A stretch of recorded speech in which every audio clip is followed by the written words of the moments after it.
A major storm threatening the West Coast, Hurricane Hilary has now intensified into a powerful Category 4 storm as it nears Cabo San Lucas in Mexico.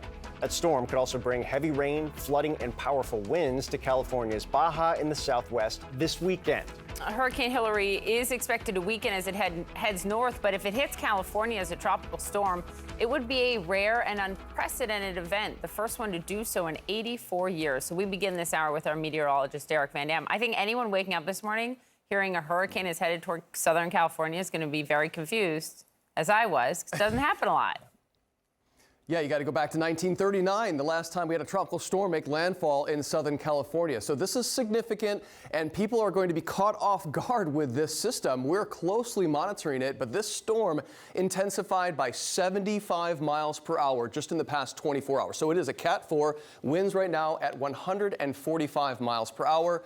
When will we feel the impacts? Well, the Baja Peninsula right here, this is part of Mexico, of course, they'll feel impacts by Saturday morning. But as early as Saturday evening into Southern California, certainly into the day on Sunday, and once again on Monday across much of the southwestern U.S. But this storm is going to encounter some significantly cooler water compared to where it's moving across right now. And this is going to significantly weaken the storm as it approaches California. But it's likely, and there's explicit wording from the National Hurricane Center, that this will still pack the punch of a tropical storm as it reaches, let's say, San Diego, perhaps into Los Angeles.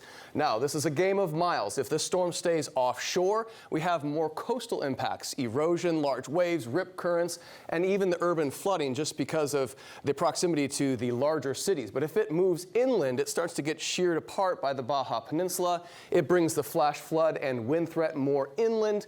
Certainly mudslides and the flooding is a big concern here, as the potential exists for upwards of a year's worth of rain, if not more, out of this storm system within a period of a day or two, really. A significant rainfall threat for much of the southwestern U.S., including our largest populations from L.A. to San Diego. Poppy, Phil? A year's worth of rain. Derek, we keep you agile in your job. There's no shortage of weather events and climate issues you're dealing with. We've been following these wildfires in Canada. They have thousands under evacuation orders. What's the latest on that? Yeah, I mean, look at the smoke just billowing out from these fires across the Northwest Territory. And the fires that are impacting Yellowknife, with over 20,000 people being evacuated from this capital city, this is significant because we have a cold front that's going to move through this area. So what that'll do is bring the potential for thunderstorms. So more ignition chances for additional fires to form. Of course, we need the rain, but it won't be enough to really quell the wildfires because the winds will pick up with the passage of this front. 25 to 35 miles per hour, not to mention the degradation of the quality of our air that we continue to breathe across the Midwest. We have air quality alerts stretching from central Canada all the way into the northern portions of the country. And just look at this, Poppy and Phil, this year's wildfire burned acres eclipsing the past 40 years for Canada. Wow, that puts everything into perspective. Derek Van Dam, thank you on both fronts. And this just in this morning, keep in mind, with Hurricane Hilary heading towards the West Coast, FEMA is already running out of disaster relief money, and that's before the Atlantic hurricane season even really starts to ramp up. It's been a record-breaking year with more than a dozen billion-dollar weather disasters coast to coast, from catastrophic flooding to tornado outbreaks to crippling winter storms. And that's not even counting the recent historic floods across the Northeast and that devastating Maui wildfire that has become the deadliest U.S. fire in over a century. So a FEMA official tells CNN the agency's relief fund could be used up by the end of this month unless Congress acts. Priscilla Alvarez joins us live at the White House this morning. Well, that's terrifying. Is there an assurance Congress will act?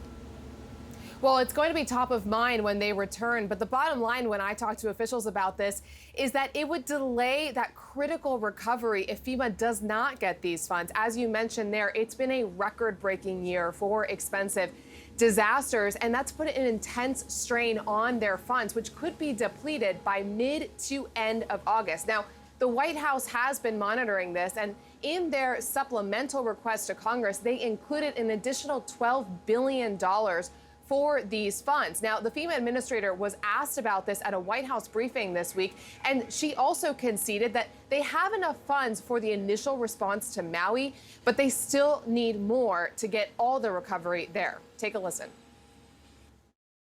We have enough funding to support the ongoing response efforts because we take events like this into consideration. But it would delay, if we don't have additional funding, it would delay some of the recovery projects and push them into next year. Now, a FEMA official also tells me that a lot of these funds go to prep. So if we know that hurricane is coming, for example, that you just mentioned, or any other sort of natural disaster, they can start to send supplies and people there knowing that there's going to have to be recovery efforts on the back end.